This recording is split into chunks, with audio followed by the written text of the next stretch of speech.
Latvijas mugurkauls ir no koka. Ko tu domā? Kā tu to saproti? Es tev prasīju, kā tu saproti to, ko es pateicu?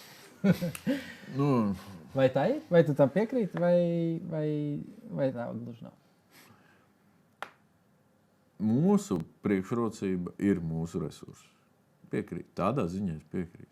Ka tie ir mūsu resursi. Tāpēc, kad neviena, teiksim, mēs neesam naftas liela valsts.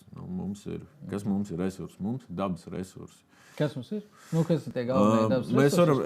Es varu, ja es mācētu zīmēt, uzzīmētu Latvijas kartes sadalījumā. Tad Latvijā mums ir 53–56% meži. Dažādi vecumi, jāatcerās, ka tas arī ir.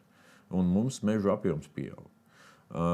Tad mums ir ap 30% lauksaimniecības zemju ar ļoti augstu auglības rādītāju. Tā, ja mēs izvalkam pa visu Eiropas kontinentu, mums viņam ir labs auglības rādītājs.